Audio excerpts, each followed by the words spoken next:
नमस्कार अमरावती.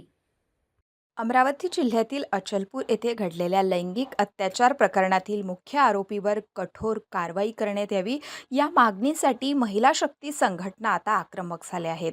चांदूर बाजार येथे महिला शक्तीच्या वतीने पोलीस स्टेशनवर धडकले आहेत. आरोपीवर पोस्को अंतर्गत गुन्हा दाखल करण्याची ठाम मागणी आता करण्यात आली आहे. अचलपूर येथील घटनेमध्ये संबंधित हॉटेल, लॉज आणि रूम मालकावरही गुन्हा दाखल करण्यात यावा असं निवेदनही पोलिसांना देण्यात आलंय.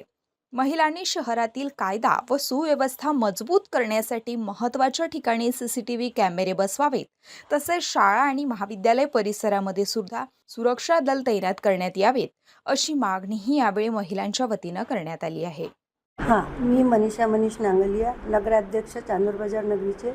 आणि मी जे अचलपूर हे अशी घटना घडलेली आहे तिथे हे सगळं पाहून आम्हाला खूप जास्त हे झालेलं आहे.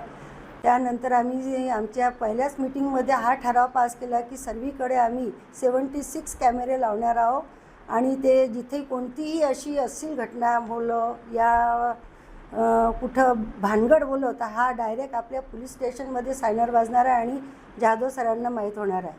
हो, 100% तो नाही झाला पण 80% ठराव पास झालेला आहे. नाही, आम्ही या पोलीस स्टेशनला ऑलरेडी आम्ही परतवाड्यालाच ती मागणी केली आणि त्याच्यानंतर महिलांच्या उठावानंतरच त्याला अटक पण झाली.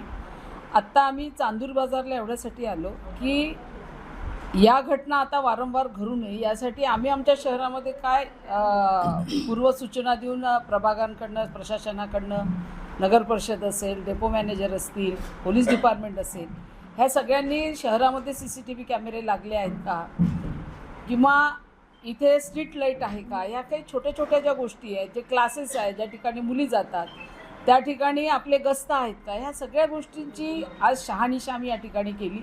त्याच्यामध्ये नगराध्यक्षांनी सांगितलं की आम्ही आत्ता, एवढे दिवस नव्हते पण आत्ता आम्ही CCTV कॅमेऱ्यासाठी प्रस्ताव टाकला आहे. तेव्हा या काही उपाययोजना होत्या. डेपोमध्ये अनेक मुलींची छेडखानी होते पण तिथे CCTV कॅमेरे नाही. तेव्हा सर्व झाल्यानंतर मग आम्ही कांगावा करतो. त्याच्या आधी आमच्या काही उपाययोजना आहे. याच्यासाठी आज एक आमची जबाबदारी म्हणून माझ्यासोबत सीमाताई बोके त्या महाराष्ट्राच्या अध्यक्ष आहेत. आम्ही महाराष्ट्रावर सर्वजणी काम करतो पण आमच्या स्वतःच्या तालुक्यामध्ये काय परिस्थिती आहे यासाठी आम्ही कॉमन एका सर्व विषयावर मीटिंग लावलेली होती. त्याच्यामध्ये काही मुद्दे आमच्या समोर आले. जे कलेक्टरांचे मुद्दे होते ते कलेक्टर साहेबांकडे देऊ, पालकमंत्री महोदयांचे मुद्दे त्यांना देऊ आणि त्यानंतर ह्या सगळ्या गोष्टींवर उपाययोजना करण्यासाठी आजची अतिशय महत्त्वपूर्ण बैठक आमची पोलीस डिपार्टमेंटसोबत झाली. ही अतिशय खेदजनक बाब आहे, चिंताजनक बाब आहे. इतका अश्लील व्हिडिओ म्हणजे आजपर्यंत ज्याची चर्चाही आपण कधी अशी ऐकलेली नसेल, इतका अश्लील व्हिडिओ टाकण्याची ज्या मुलांची किंवा ज्या पोरांची हिंमत झाली. पुढच्या पिढीला जर आम्हाला काही संदेश द्यायचा असेल तर कुणाचाच धाक राहणार नाही. आणि पोलीस जर त्याच्यासोबत वाढदिवस रस्त्यावर साजरा करत असेल, अशा पोलिसांना सस्पेंड केलं पाहिजे. मग पोलीस डिपार्टमेंटचे वरिष्ठ अधिकारी काय करत होते? त्यांनी काय केलं? त्यांना सस्पेंडच करायला पाहिजे, दुसरं पर्यायच नाही.